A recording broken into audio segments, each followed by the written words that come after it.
Yo, what's good everyone? Welcome back to the Mayo Media Network. My name's Griffin Swanson, and today I'm going to be breaking down the Thursday night football game between the Pittsburgh Steelers and my Minnesota Vikings. I don't know how enthusiastic I should be about that, considering we just lost to the goddamn Lions last week.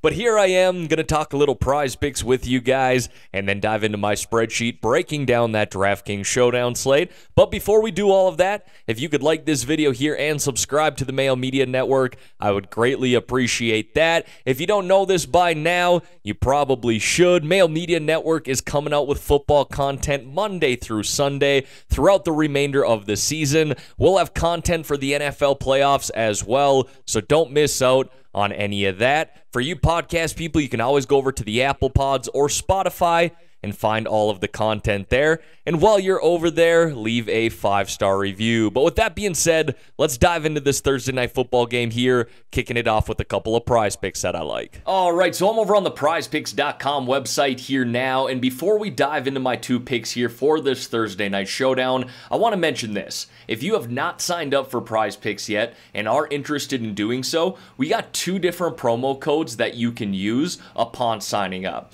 Now, the first one is MNF, and you can use this whenever you want. It stands for Mayo Media Network, and you'll get up to a $100 match deposit upon signing up. Now, you don't have to put $100 in. I've mentioned this in the past. You want to put in 50, they'll match 50. You want to put in 25, they'll match 25. As long as you're using that promo code, again, MNF, you can get up to a $100 match deposit. Now, you might be thinking to yourself, all right, well, I don't want to put $100 in. I want to put in $25 or less. If you're that person, we have a different code, and I would recommend using this. It's MNF NFL. Now, it's special for this Thursday night game between the Steelers and the Minnesota Vikings, but if Kirk Cousins completes just one pass in the game, you'll win $25 right away. So again, if you're going to be depositing $25 or less, use the promo code MNF NFL. Cousins completes one pass in this game, you win $25. If you want to deposit more than $25 or up to $100,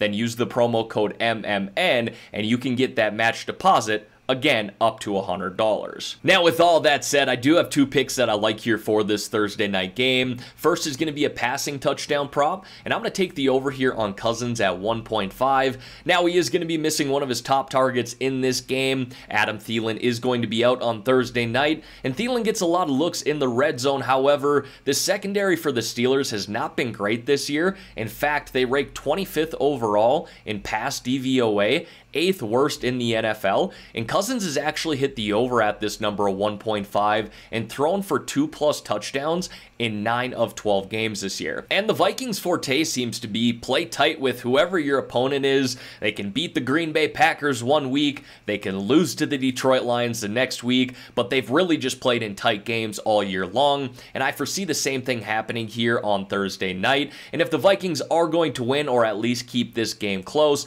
then Cousins likely will need to throw for 2+ touchdowns once again. So I do like the matchup, considering the secondary for the Steelers hasn't been great this year. I love that Cousins has beat this number in 9 of 12 games. Really, the only downfall I can see here is Adam Thielen isn't playing on Thursday night, who does receive a lot of red zone looks. Now, I went back and forth with the Steeler prop here. I did like the reception prop on Deontay Johnson over 6.5.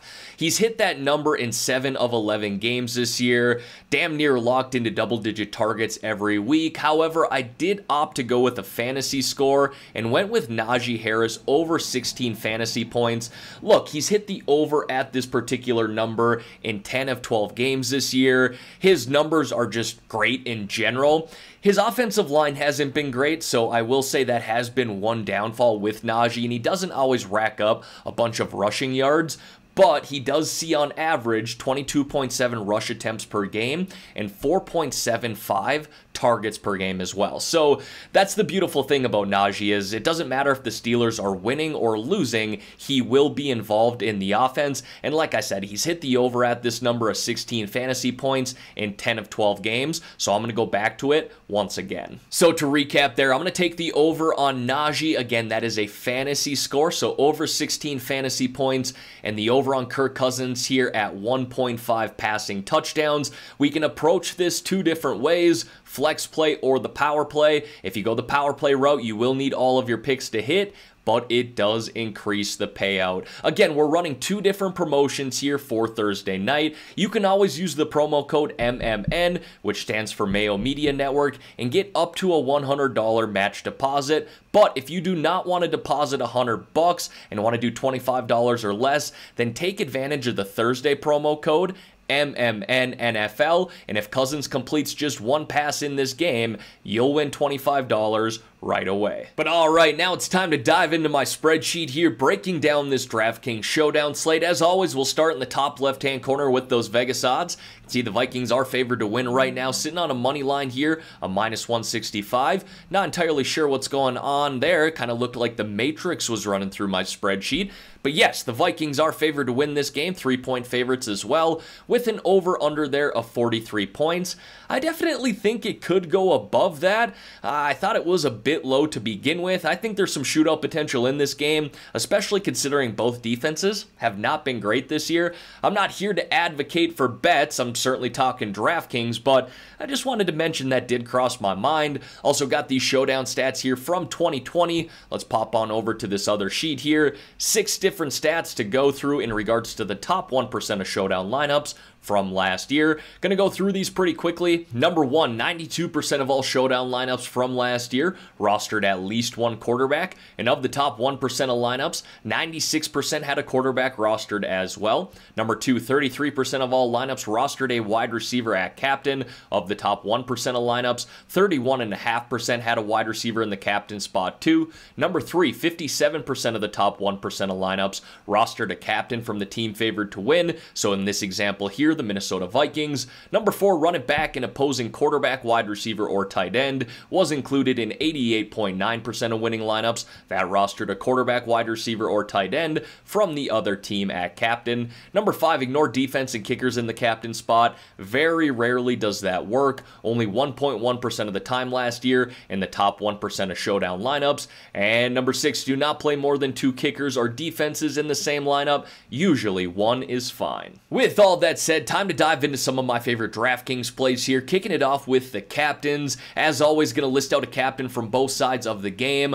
On the Steelers side of things, I like Deontay Johnson here. Clear-cut number 1 wide receiver and best wide receiver that the Steelers have. Seems like he's locked into double-digit targets damn near every game. Actually leads the team in targets at 29.5%, sees 28.8% of the red zone targets and 38% of the air yards, just ridiculous numbers, and is tied for first on the team with 6 reception touchdowns. And there you go, he's seen double-digit targets in 9 of 11 games. Like I said, damn near locked into double-digit targets every single game. And now he gets a Minnesota Vikings defense here whose secondary has not been good all year long, allowing 44 DraftKings points per game to opposing wide receivers, the most in the NFL. So he likely will be a popular play. He is one of the more expensive players as well, but like I said, best overall wide receiver in this Steelers offense.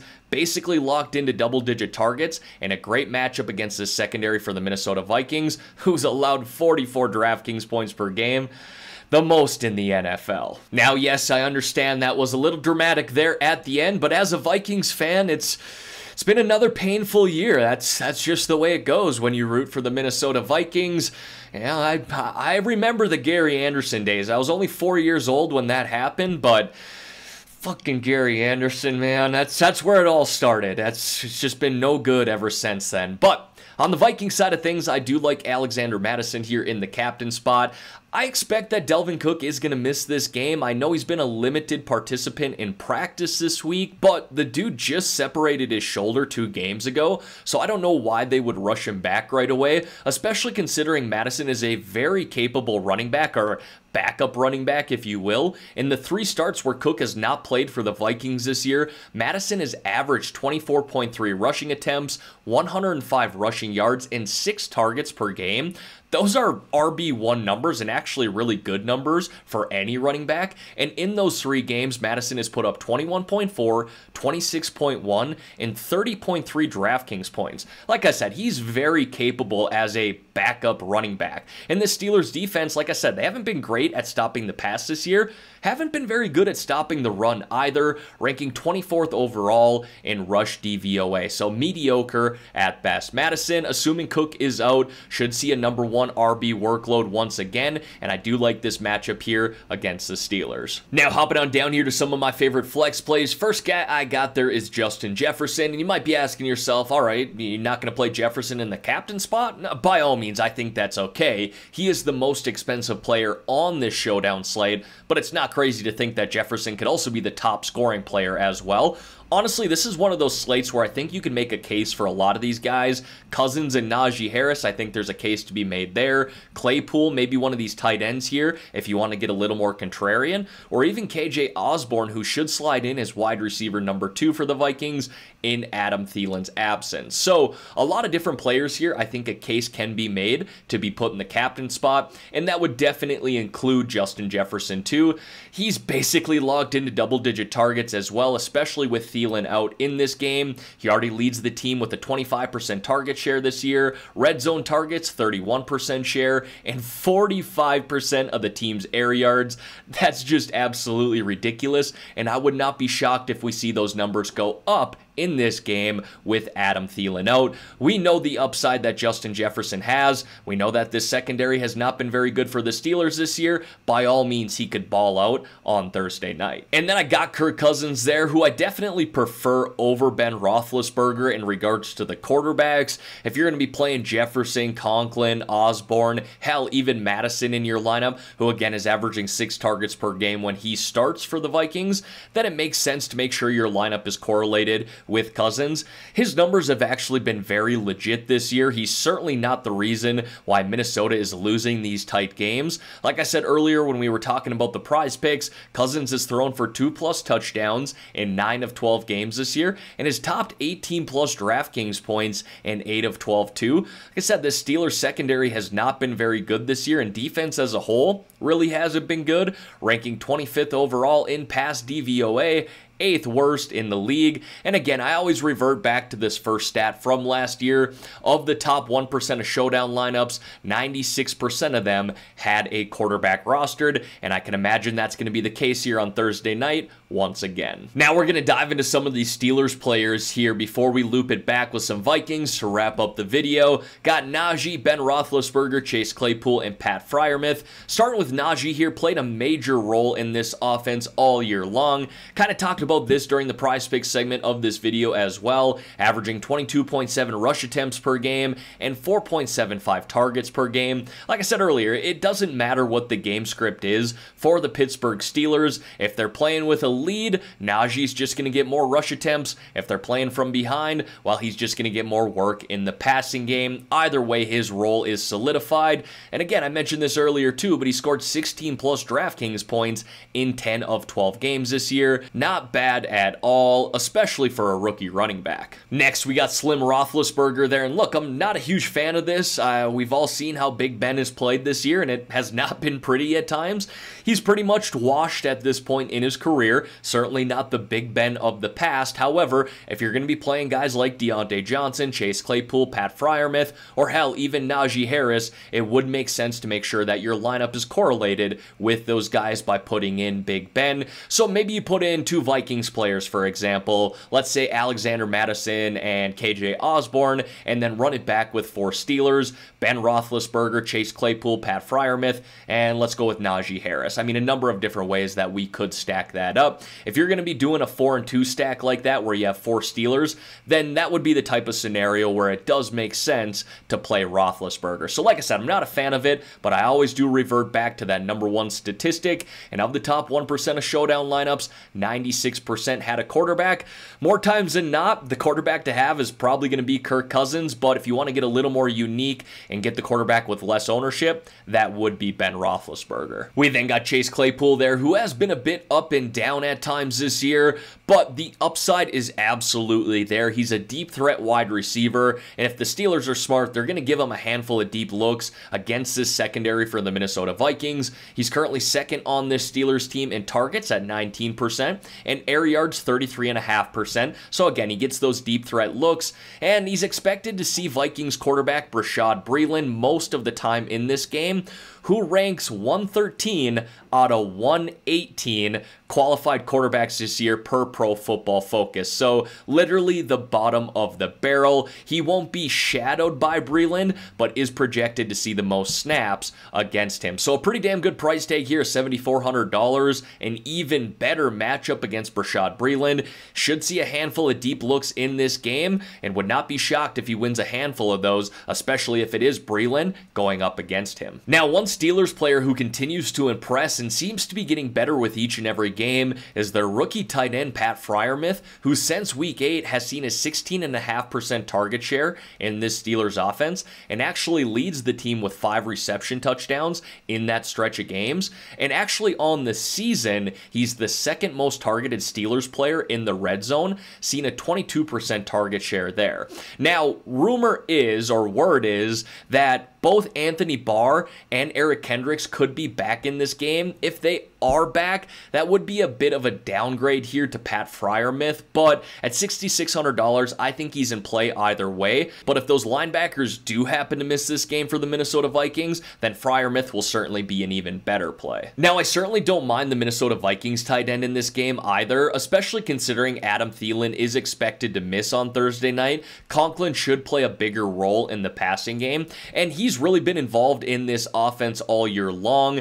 He's third on the team in targets at 16.7% and in red zone targets at 19%. Those numbers should just go up a little bit considering that Adam Thielen is out, and that's really the case here for KJ Osborne too. He's basically played as wide receiver number 3 all year long. But considering Thielen is expected to miss this game, he should slide in as wide receiver number 2. Now, I certainly don't expect him to replace Adam Thielen by any means, but should be more involved in the passing game. Again, run a few more routes and maybe have a few more targets thrown his way. He actually has not been bad as wide receiver number 3 for the Vikings this year, scoring at or above 14 DraftKings points in 4 of 12 games. Now, obviously not very consistent numbers, but nice to see the upside has been there, especially considering he's only priced here at $5,600. Ultimately, what it comes down to here for both Osborne and Conklin is that Adam Thielen is out, and both of these guys should be more involved in the passing game for the Minnesota Vikings. And then to wrap it up there, I have both kickers listed because I think we could play either one of them, especially playing indoors here in Minnesota. You know, both of these guys have hit double-digit DraftKings points pretty consistently at times this year, and that's really all you need from your kicker. Greg Joseph has hit that number in 7 of 12 games. Chris Boswell has hit it in 6 of 12 games. So at or above a 50% rate for both of these guys, and obviously very affordable there at $4,000 for Joseph, $3.8K for Boswell. So yeah, it says it's going to be a lower scoring game at 43 points. I think it could go above that number, but again, playing indoors here, I certainly think that both kickers could come into play. All right, everyone, that is going to wrap up this video here for today. As always, thank you all for taking the time out of your day to watch the content here on the Mayo Media Network. If you could like this video here and subscribe to the channel, I would greatly appreciate that. Like I said, the Mayo Media Network has football content coming out throughout the rest of the season, as well as those NFL playoffs too, so make sure you don't miss out on any of that. And again, for those of you who want to sign up for PrizePicks, we got 2 different promo codes for you to use here for this Thursday night game. You can always use the promo code MMN, and that will get you up to a $100 match deposit upon signing up. Or if you want to deposit less than $25, take advantage of that special Thursday night code, MMN NFL. And if Kirk Cousins completes just 1 pass in this Thursday night game, you'll win $25. But let's enjoy this Thursday night game here, folks. Let's win a little money as well. I'm out of here.